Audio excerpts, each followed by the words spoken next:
Avis vascular centre మన దేశంలోనే the best varicose vein hospital. నమస్తే, వెల్కమ్ టు ఐ డ్రీమ్. నేను మహేశ్వరి. మనతో పాటు ఉన్నారు ప్రముఖ ఆయుర్వేద వైద్య నిపుణులు డాక్టర్ చిట్టుబొట్ల మధుసూదన్ శర్మ గారు. వారితో మాట్లాడదాం. నమస్తే సార్. సార్, సమ్మర్ రాగానే చాలా మందికి కాన్స్టిపేషన్ సమస్య ఎక్కువ అవుతూ ఉంటుంది. మలబద్ధకంతో వీళ్ళు రోజంతా కూడా ఉత్సాహంగా ఉండలేకపోతూ ఉంటారు. ఈ మలబద్ధకం రావడానికి కారణాలు ఏంటి సార్? మలబద్ధకం సమస్త రోగవర్ధకం అనేది నాకు గుర్తొస్తుందమ్మా. అన్ని జబ్బులకు ఇంచుమించు అదే కారణం. అవును. కాబట్టి మనం కొత్తలో సమస్య కొద్దిగా ఉందనుకుంటాం, కానీ తర్వాత విపరీతంగా బాధిస్తూ వేధిస్తూ పీడించేటువంటి పరిస్థితి ఏర్పడుతుందమ్మా. సో మలబద్ధకం వచ్చేది కారణాలు ఏంటంటే ముఖ్యంగా వేసవికాలం వరకు చూసుకుంటే వేసవి తీవ్రతమా. వేసవి తీవ్రత వల్ల మన దేహంలో నీటి శాతం తగ్గిపోతుందమ్మా. నీటి శాతం ఎప్పుడైతే తగ్గిపోతుందో అందులో భాగంగా జీర్ణ వ్యవస్థలో ముఖ్యంగా మలాశయంలో మల పదార్థంలో కూడా నీటి శాతం తగ్గిపోతుంది. దానివల్ల మలం గట్టిపోయడము, ఆ మల విసర్జన సమయంలో ముక్కి కూర్చోవలసి రావడము, ఇలాంటివన్నీ కలుగుతుంటాయమ్మా. సర్వసాధారణంగా వేసవి కాలంలో ఇలా జరుగుతుందమ్మా. మిగతా కారణాలు ఏంటంటే నీళ్లు తక్కువగా తాగడం, వాటర్ తగినంత తాగకపోయినా, ముఖ్యంగా ద్రవ పదార్థాలు తగినంత తీసుకోకపోయినా మలబద్ధకం వస్తుందమ్మా. రెండవది ఏమంటే కొన్ని రకాలైనటువంటి జీర్ణాశయ సంబంధించినటువంటి రుగ్మతలు ఏమన్నా ఉన్నప్పుడు కూడా మలబద్ధకం వస్తుంది. అట్లే తీసుకునేటువంటి ఆహార పదార్థాల్లో ఫైబర్ ఫుడ్, పీచు పదార్థం తక్కువగా తీసుకున్నప్పుడు కూడా మలబద్ధకం వస్తుందమ్మా. అట్లే కొన్ని రకాలైనటువంటి వ్యాధుల్లో కూడా మలబద్ధకం ఉంటుంది. కొన్ని రకాలైనటువంటి వ్యాధులలో భాగంగా ఉదాహరణకి షుగర్ వ్యాధి ఉందనుకోండి. కొంతమందిలో షుగర్ దీర్ఘకాలం నుంచి ఉన్నప్పుడు షుగర్ వ్యాధిలో భాగంగా జీర్ణ వ్యవస్థలో కూడా మార్పు వచ్చి ఆ యొక్క నర్వస్ బలహీనపడి ప్రేవుల కదలికలు తగ్గిపోయి మలబద్ధకం వస్తుంటుందమ్మా. అట్లా కొన్ని వ్యాధుల వల్ల. అదేవిధంగా ఈ పార్కిన్సన్స్ అనేటువంటి వ్యాధి ఉందమ్మా, కంపవాతం అంటారు. ఈ పార్కిన్సన్స్ వ్యాధిలో కూడా మలబద్ధకం ఉండేటువంటి సమస్య ఉంటుంది. ఇట్లా కొన్ని జబ్బుల వల్ల. అదేవిధంగా కొన్ని రకాలైనటువంటి ఆధునిక కృత్రిమ రసాయన ఔషధాల ప్రభావం చేత కూడా మోషన్ ఫ్రీ కాదమ్మా. అంటే ఇప్పుడు ఫర్ ఎగ్జాంపుల్ గ్యాస్ట్రిక్ ట్రబుల్ సంబంధించినటువంటి కొన్ని సింథటిక్ మెడిసిన్స్ ఎక్కువ రోజులు వాడుతుంటారమ్మా. దానివల్ల కూడా మోషన్ గట్టిపడము, అదేవిధంగా ప్రేవుల చలనం తగ్గిపోవడము, ఇలాంటివి జరుగుతుంటాయి. అదేవిధంగా కొన్ని రకాలైనటువంటి జబ్బులు, ముఖ్యంగా మానసికమైనటువంటి సమస్యలకు కొన్ని రకాలైనటువంటి ఔషధాలు వాడుతుంటారు అన్నమాట కంటిన్యూగా. వాళ్ళలో కూడా మోషన్ కాదు. ఇలా వివిధ రకాలైనటువంటి కారణాల వల్ల ఈ మలబద్ధక సమస్య వస్తూ ఉంటుందమ్మా. కాబట్టి ఏ రకమైనటువంటి కారణాల వల్ల మలబద్ధక సమస్య వచ్చినప్పటికీ దాని నుంచి విముక్తి పొందడం చాలా ముఖ్యమమ్మా. అవును. ఈ మలబద్ధకం నెగ్లెక్ట్ చేస్తే అది పైల్స్, ఫిషెస్ ఇలా కూడా తిరగబడుతుంది అనేసి అంటూ ఉంటారు కదండి సార్. ఎస్ అవుమ్మా. దీనివల్ల మలబద్ధకం వల్ల చెప్పాను కదమ్మా, పైల్స్ మొదలవుతాయి, ఫిషర్స్ మొదలవుతాయి, ఫిస్టులా, లూటి అంటారమ్మా, ఈ యొక్క సమస్య వస్తుంటుంది. దీంతోపాటు ఈ యొక్క జీర్ణ వ్యవస్థకు సంబంధించినటువంటి సమస్యలు అనేకం కలుగుతుంటాయమ్మా. ఆకలి కాకపోవడము, వాంతి వచ్చిండడము, పొట్ట ఉబ్బరించడము, దాని యొక్క ప్రభావం చేత విసుగు, కోపము, చికాకు ఉండడము, ఈ యొక్క ప్రభావం చేత ఒళ్ళు నొప్పులు, కీళ్ళ నొప్పులు, తలనొప్పి, మెడ నొప్పి, మోకాళ్ళ నొప్పులు, ఇలాంటి అనేక రకాలైన ఈ నొప్పులు కూడా కలిగేటువంటి పరిస్థితి ఉంటుందమ్మా. కాబట్టి సమస్య అయితే మనకు కేవలం మలం సరిగ్గా విసర్జితం కాకపోవడమే అనుకుంటాం, కానీ దానివల్ల అనేక రకాలైన సమస్యలు వస్తాయమ్మా. సమస్త రోగవర్ధన మొదటి చెప్పాను కదమ్మా. ఉన్నటువంటి సమస్యలు పెరిగిపోతాయి, కొత్త జబ్బులు వస్తుంటాయి, వచ్చిన జబ్బులు కూడా తొందరగా తగ్గవమ్మా. దీనికి అందుకే మలబద్ధక సమస్యను ఎటువంటి పరిస్థితులు మనం దాన్ని నిర్లక్ష్యం చేయకూడదమ్మా. సమస్య వచ్చినప్పుడు వెంటనే దాన్ని ఎట్నోదిటి పరిష్కారం చేసుకోవడం మంచిది, కానీ నిర్లక్ష్యం చేయడం వల్ల అనేక రకాలైన ప్రాబ్లమ్స్, సమస్యలు ఉత్పన్నం అవుతాయమ్మా. అయితే సార్, చాలా మందికి ఏంటంటే డౌట్, ఎప్పుడు మనం దీన్ని మలబద్ధకంగా గుర్తించాలి అంటే రోజు వెళ్ళడమా, లేకపోతే 2 రోజులకు ఒకసారి కొంతమంది వెళ్తూ ఉంటారు. అంటే ఎన్ని రోజుల వరకు మనకు మలం పోకపోతే మలబద్ధకంగా మనం గుర్తించాలి? నిజంగా చాలా మంచి ప్రశ్న అమ్మా ఇది. చాలా మందికి దీని మీద అవగాహన లేదమ్మా. నేను ఎంతో మందిని గమనిస్తుంటాను కదా. మీరు అన్నట్లు ఏమంటే వాళ్ళు ఏదో 2 రోజులకు 3 రోజులకు మోషన్ పోయినప్పుడే మలబద్ధకం ఉంది అనుకోవడము, రోజు ఒక్కసారి మోషన్ పోతున్నాం కదా నాకు మలబద్ధకం లేదని కొంతమంది అనుకుంటారు. కొంతమంది రోజుకు 2 సార్లు 3 సార్లు 4 సార్లు మోషన్ పోతుంటారమ్మా, వాళ్ళు మలబద్ధకం లేదనుకుంటుంటారు. కొంతమంది 3 రోజులకు ఒకసారి పోతుంటారు, నాకు మొదటి నుంచి ఇంతే కదా నాకు మలబద్ధకం లేదనుకుంటారు. ఇవన్నీ తప్పేమా. కాబట్టి అసలు మలబద్ధకం లేదు, నాకు మోషన్ ఫ్రీగా అవుతుంది, మలాశయానికి సంబంధించినటువంటి దోషం నాలో లేదు అనేదానికి కొన్ని టిప్స్ చెప్తాను చూడమ్మా. ఎలాగంటే మలబద్ధకం లేదనే దానికి గుర్తు ఏంటంటే, మనకు మోషన్ సెన్సేషన్ వచ్చినప్పుడు, మోషన్ పోయినప్పుడు క్షణంలో మోషన్ అయిపోవాలి, అంటే వితిన్ సెకండ్స్ అమ్మా. అది మలబద్ధకం లేని దానికి సంకేతం. రెండవది ఏంటంటే మల విసర్జన సమయంలో మలమంతా ఒకటే కాన్సిస్టెన్సీ ఉండాలమ్మా.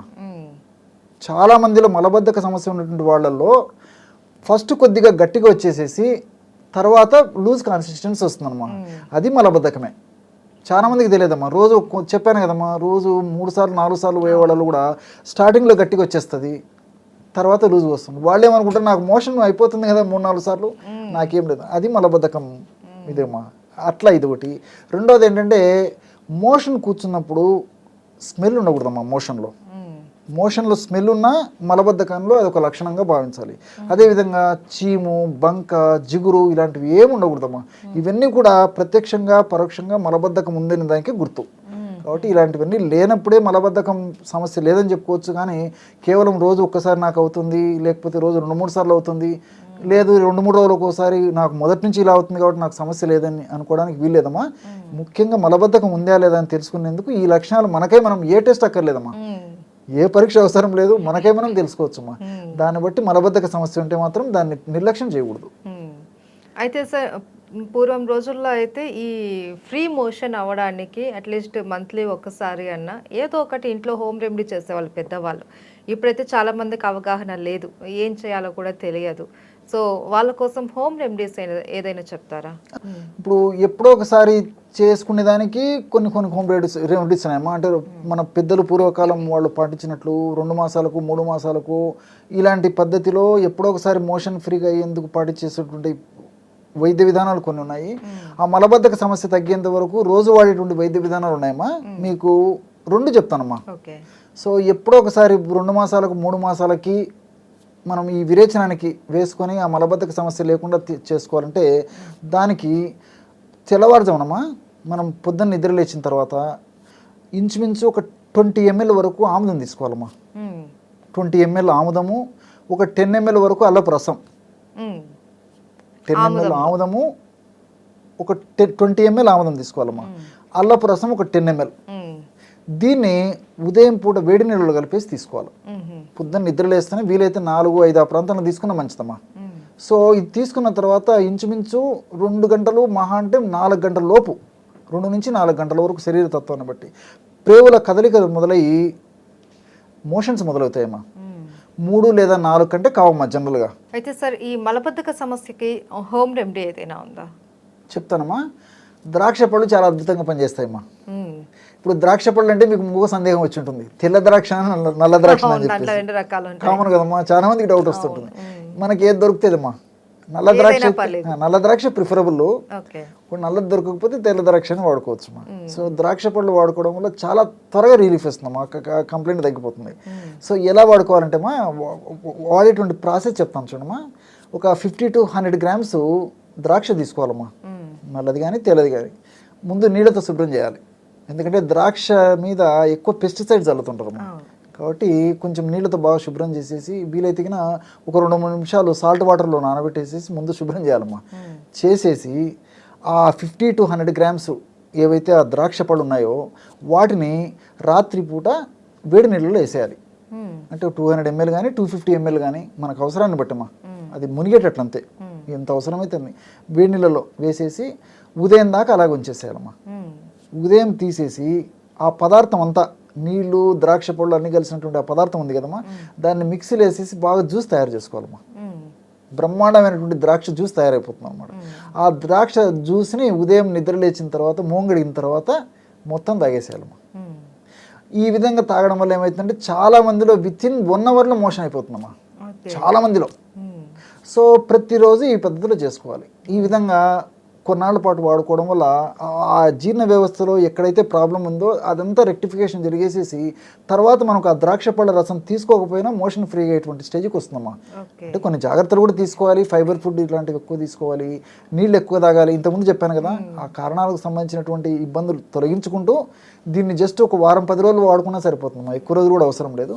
తర్వాత కావాలనుకుంటే వారానికి ఒకసారి కానీ 10 రోజులకు ఒకసారి కానీ 15 రోజులకు ఒకసారి కానీ ఈ పద్ధతిలో రాత్రిపూట నానబెట్టేసి పొద్దున్నే మిక్సీలో వేసేసుకుని ఆ జ్యూస్ తాగుతుంటే చాలమ్మా, చాలా అద్భుతమైన ఫలితాలు, చాలా సంతృప్తికరంగా ఉంటాయమ్మా.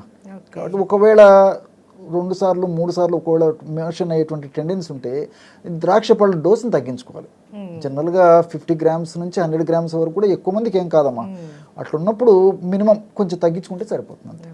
అయితే సార్ ఆయుర్వేదంలో ఏదైనా మెడిసిన్ ఉందా? ఆయుర్వేదంలో కూడా మంచి మంచి మెడిసిన్స్ ఉన్నాయమ్మా. దీనికి అభయారిష్ట, అదేవిధంగా ద్రాక్షతో తయారు చేసినటువంటి ద్రాక్షారిష్ట కూడా ఉపయోగపడతాయమ్మా. రాత్రి పడుకునేటప్పుడు ఒక 10 to 15 ml అభయారిష్ట అనేటువంటి లిక్విడ్ తీసుకోవాలమ్మా. అభయ అంటే కరక్కాయమ్మా. పూర్వకాలం మన వాళ్ళు కరక్కాయను యాజిటీస్గా వాడుకునే వాళ్ళు, ఇప్పుడు ఆయుర్వేదంలో కూడా ఈ పద్ధతిలో వాడుకోవచ్చు అనమాట. సో ఈ కరక్కాయలు ప్రధానంగా ఉపయోగించి తయారు చేసినటువంటి లిక్విడ్ అభయారిష్ట. దీన్ని ఒక 10 to 15 ml వరకు వాడుకోవచ్చమ్మా. సో 10 to 15 ml ఆ లిక్విడ్. అదేవిధంగా ద్రాక్షారిష్ట, ద్రాక్షతో తయారు చేస్తారని చెప్పాను కదమ్మా. దీన్ని ఒక 10 to 15 ml, 10 నుంచి 15 ml అది, 10 నుంచి 15 ml ఇది. రెండు కలిసేసరికి ఇంచుమించు 20 to 30 ml అయిపోతుంది కదమ్మా. 20 to 30 ml రేంజ్ వచ్చేస్తుంది. దీనికి సమానంగా నీళ్లు కలుపుకోవాలమ్మా.